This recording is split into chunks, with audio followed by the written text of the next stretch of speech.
Good day everyone. If you're in the market who's trying to decide between these two amazing Sony lenses, you're in the right spot. On this video, we're going to have a look and compare at these two Sony prime lenses and later decide which one might be the most practical to get. This is normally a topic of debate among photographers and is indeed a hard choice. So without further ado, let's start. I'm going to divide this into 5 different topics, which I reckon will help us into our final decision. And I will also probably give my own personal thoughts and recommendation. Let's start with the release date. The Sony Zeiss 55mm was released in 2013, while the Sony 85mm in 2017. That's a 4-year ahead of technology between these two primes. Nevertheless, they were both constructed very well. By the way, I do have independent reviews of these lenses, and a link will be somewhere above or in the video description below. Check it out, along with the samples for each video. For dimensions, the 55 is 70.5mm long and weighs 281 grams, while the 85 is 82mm and 371 grams. On my Sony Zeiss 55 review, I compared it to the size of a 50-gram condiment, and now this is with the 85mm side by side. And yes, I bought these two primes, and just like you, I'm trying to decide which one is better. I just need to keep one of them though. This is a very interesting part, field of view. The 55mm field of view is 43 degrees while the 85 is 29 degrees. In short, the 55 is slightly wider and the 85 is a bit compressed. Which means, given the same distance from the subject, shot from the 55mm will look like this and the 85mm will be like this. That's the 55 and that's the 85. 55 field of view and 85 field of view. Since the 85mm has a longer reach, it can produce more background blur or bokeh than the 55mm. Here's another shot at 55mm and another shot at 85mm. So what do you think about the compression or field of view? The 30mm difference between these two primes is obviously noticeable. Would you go for a 55mm look? Or would you rather prefer the 85? Let's check more examples.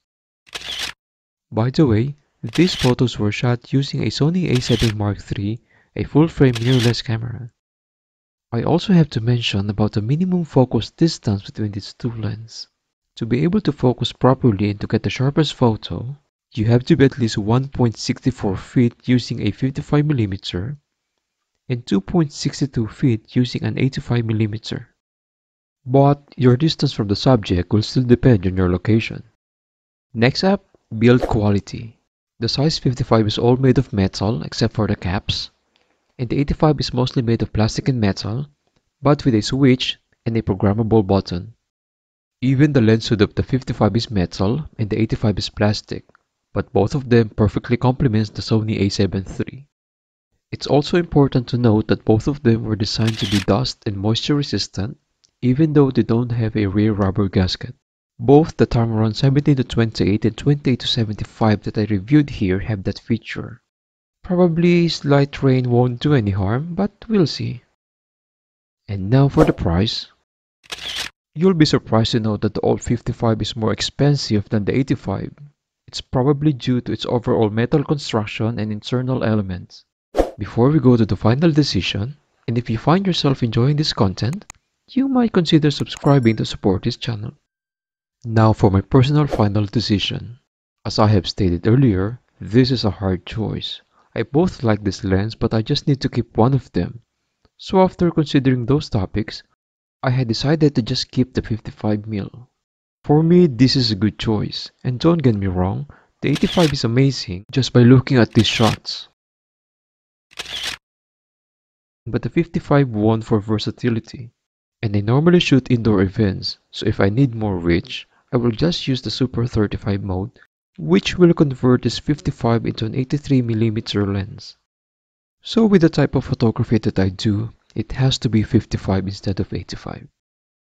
I know that the 85 is sharp, but the 55 is sharper than the 85 and has a slight edge in terms of autofocus.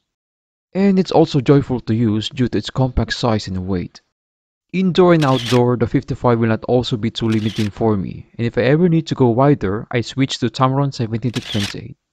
Here are other samples taken by the 55mm on a full frame body. And you're also mostly welcome to my website to check my other projects. I mainly shoot landscape and portraits and do video editing as well. Now for a recommendation, your mileage may vary. The lens that you own right now might dictate your needs. I had to say that if you already own a 35mm lens, go for the 85 instead of the 55. Most prime shooters also prefer this focal length, and others are still keeping their 55 due to its stellar performance. The one that I do personally own right now is the Tamron 17-28mm f2.8 and the Sony Zeiss 55mm f1.8. And I'm actually looking forward to get the 135mm prime lens or a 70-200mm zoom lens. And that's it. I hope you all learn from each other and make this content more interactive.